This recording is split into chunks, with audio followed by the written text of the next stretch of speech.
Welcome, brave souls, to Rob John's Lair, the ultimate proving ground forged in steel. Tonight, the fires of battle burn bright in my custom-built Daggerheart combat arena. The crowd roars, tankards are raised high, thirsty for glory and chaos. And now, the moment you've all been waiting for, let the clash of blades begin. Step into the ring, champions, it's time to meet our heroes. First up is a druid named Belle. She is a fungrel from the Wanderborn community. Her foundation is Warden of the Elements. Then there's a ranger who goes by the name of Ivy. She is a human of Ridgeborn community who has the Beastbound foundation. And sitting loyally behind her is Ivy's companion, Leonard the Snow Leopard. Boom, boom, boom. The arena drums thunder as the crowd surges to its feet, roaring with excitement. The gates groan open, and from the darkness emerges their foe. Belle and Ivy tense as a hulking shadow steps into the light, a grotesque, snarling cave ogre. The air thickens, the crowd holds its breath. Both ladies lock eyes on the ogre and grit their teeth. This will be a tough fight. What the players don't notice is the Jagged Knife Hexer, who is skulking around behind the large crate behind them. For Druid, Belle is the first to take the spotlight, and of course she wants to be in a slightly more menacing form to take on this huge foe. She marks a stress to use her beast form to transform herself into a wolf. This uses the pack predator stats as described on the supplementary beast form sheet. Her evasion now becomes 12 and her strength becomes +1. She also gains advantage on attack, sprint and track. Belle rushes up to the Cave Ogre to attack. She makes an attack roll using the duality dice. She scores a 4 on her hope die and a 10 on her fear die. She also adds her strength modifier, +1. And because the pack predator has advantage on attack rolls, she also rolls a d6 and adds this to her score. In total she gets 21, but with fear. The DM gets 1 fear and can take the spotlight in a minute. But first he checks whether the attack hits by seeing if 21 is higher than the ogre's difficulty rating. The difficulty is 13, so Belle's attack is a success and she now rolls for damage. The players are all level 1 and their proficiency is 1, so Belle rolls 1d8 and adds 2. Sadly she only scores 3 in total. This is below the ogre's major threshold, so it takes minor damage, and the DM marks 1 hit point. The pack predator also has a feature called Hobbling Strike. Belle can mark a stress to make the ogre vulnerable, and she does just that. Vulnerable means that all attacks against the ogre have advantage until the condition ends. Because Belle rolled with fear, the DM now gets to take the spotlight. He has 3 fear to spend.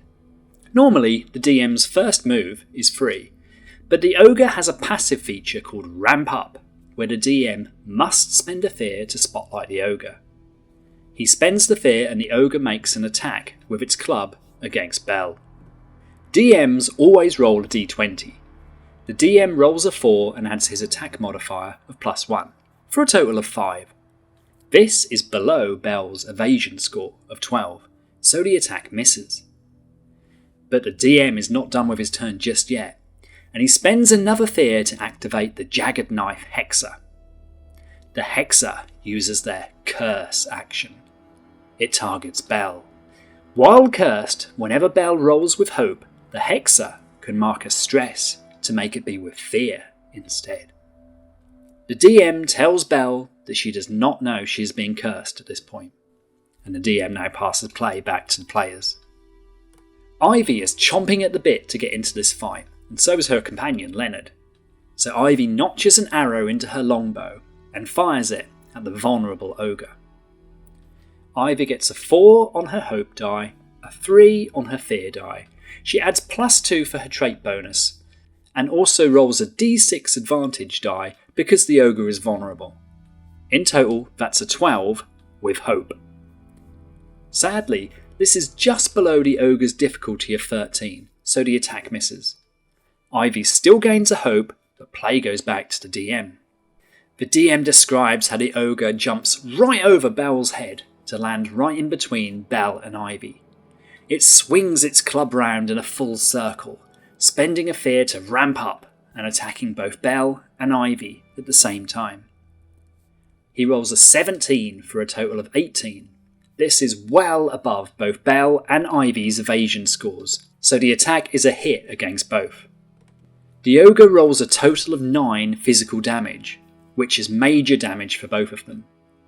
They both mark an armour slot to reduce the damage to minor, also marking 1 hit point.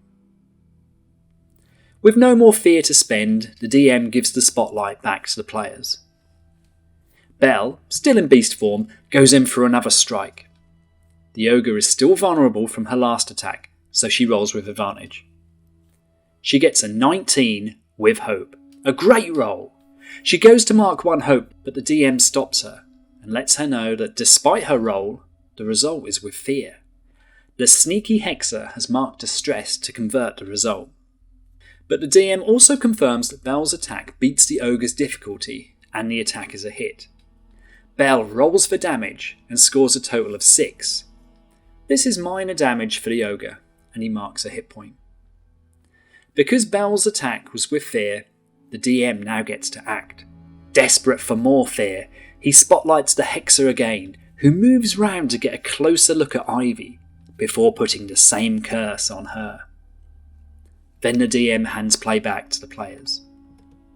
Ivy decides she does not really want to be this close to the ogre, and who can blame her? She retreats, readying her bow as she does so. She spends a hope to activate her Ranger focus. If she hits the ogre this time, it will become her focus. Just as she prepares to let loose with her arrow, the DM informs her that she sees movement out of the corner of her eye. Still wanting to down the ogre that is attacking her friend, she releases the string of her bow.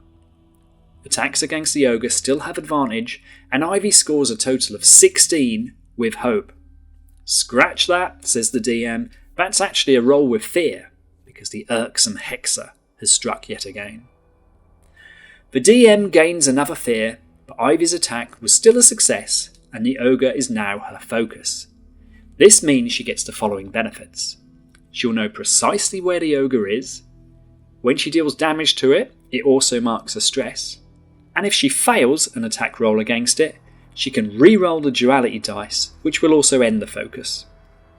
She rolls damage and gets a total of 10. Now this is within the ogre's major threshold, and it marks 2 hit points and 1 stress for being the ranger's focus. Now, the Cave Ogre has a reaction called Rampaging Fury. Whenever it marks 2 hit points, it can move within close range and deal 2d6 plus 3 direct physical damage to all targets within their path. It charges down Ivy and also hits little Leonard on the way. The ogre rolls a total of 10 direct physical damage.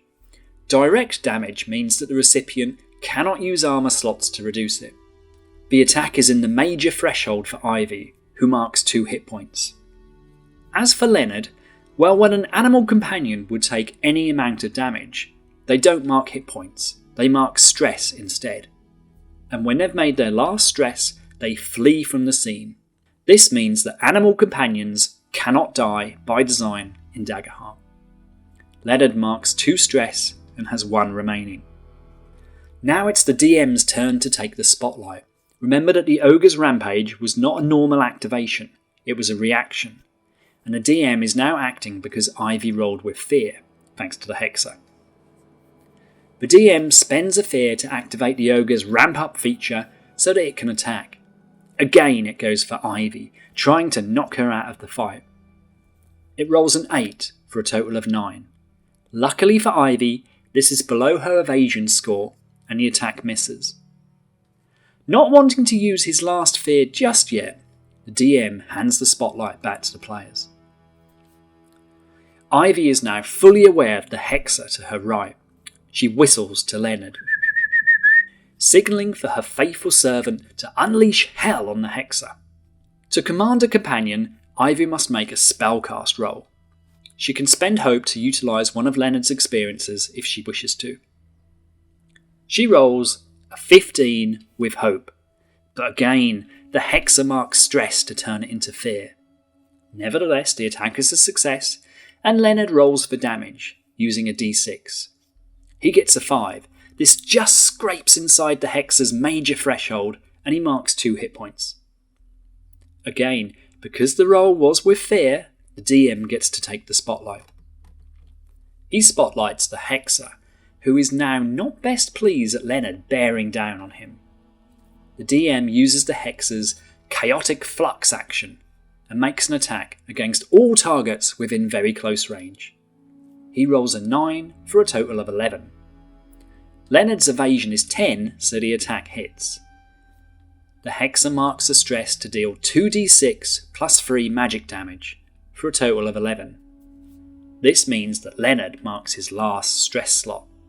He flees the arena, climbing up into the crowd before finding a quiet corner to hide in. The DM isn't done. He spends a fear to activate the Ogre, who once more swings at Ivy with his club. He only rolls a 2 for a total of 3, way below Ivy's evasion score, and once more the players have the spotlight. Belle wants to act.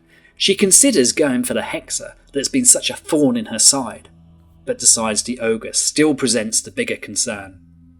It is still vulnerable, so she rushes up behind it and spends 3 hope to initiate a tag team roll with Ivy.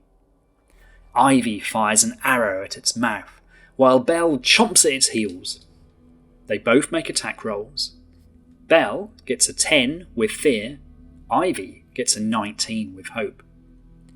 They choose to use Ivy's roll and both gain a hope.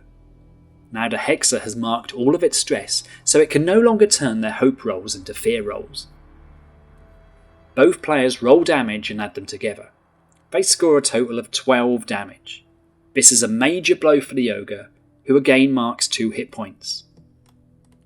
This causes the Ogre to rampage again. It turns and charges across the arena, bowling through Belle on its way. It deals 5 direct damage, which is major damage and 2 hit points for Belle. Ivy now takes the spotlight, drawing her bow to shoot the Ogre. She spends a hope and adds her Vengeance Most Cold experience. She rolls a total of 19 with hope. She gets her hope back and can now roll for damage. She rolls a 7 for a total of 10 damage. This is major damage for the Ogre. And with arrows sticking out of its skull, not to mention huge chomp marks all over its legs, it goes down, shaking the earth as it falls. The heroes now turn to face the snivelling Hexer. Belle rushes in, her sharp canines ready to taste blood. She makes her attack roll, and it's 2 3s, a double! And a double in Daggerheart is a critical hit. Belle takes the maximum amount possible on her damage die, an 8, and then rolls her damage as normal, adding 8 to the total.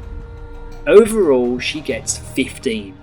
This is severe damage for the Weasley Hexer, and Belle practically rips him to pieces. The battle is won. Ivy and Belle stand victorious as fanfares blast and the crowd erupts in thunderous applause. Belle returns to her true fungal form, and Leonard loyally rejoins Ivy's side. They've survived. This time. If you enjoyed this clash, don't forget to subscribe for more Daggerheart mayhem. Drop a comment with the combos you want to see next, and until then, stay sharp and keep your dice hot.